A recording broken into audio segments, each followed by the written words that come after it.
কিছু লোক আছে যারা কোনো মতেই শান্তিতে থাকতে পারে না।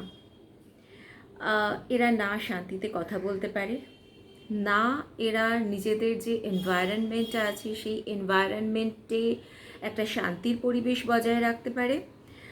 বরং এরা যদি কোনো শান্ত পরিবেশে যায়, সেখানে গিয়ে এদের যে নার্ভাস সিস্টেম আছে সেই নার্ভাস সিস্টেমটা অ্যাকচুয়ালি ঠিকমতো কাজ করতে পারে না, যতক্ষণ না ব্যাপারটা আর কি খুব বেশ বাড়াবাড়ি রকম একটা কেওটিক জায়গায় যাচ্ছে।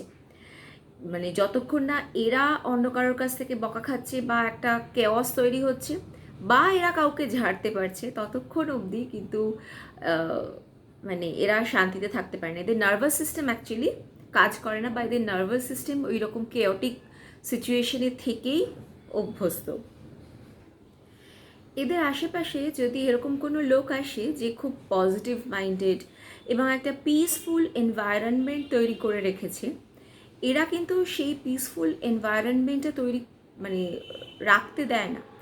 কোনো না কোনোভাবে কেওস এরা কিন্তু তৈরি করে, আর আপনি যদি এদেরকে ওই কেওস করা থেকে বিরত রাখেন, তখন কিন্তু এরা বলবে যে আপনি এদেরকে শান্তিতে থাকতে দিচ্ছেন না, শান্তিতে বাঁচতে দিচ্ছেন না। এক্ষেত্রে বলি যে আপনার কিন্তু এক্ষেত্রে নিজেকে ইনসিকিওর ভাবার কোনো দরকার নেই, বা এরকমও ভাবার কোনো দরকার নেই যে আপনার মধ্যে কোনো সমস্যা আছে। সমস্যাটা আপনার মধ্যে নেই, সমস্যাটা তার মধ্যে আছে যিনি এই পিসফুল এনভায়রনমেন্টটা রাখতে পারছেন না। তারা কিন্তু অসুস্থ বলেই তারা এই সুস্থ শান্ত স্বাভাবিক পরিবেশ কে রাখতে পারে না বা গ্রহণ করতে পারে না। এইরকম ব্যক্তি আপনি সব জায়গায় পাবেন, বাড়িতে, কাজের জায়গায়।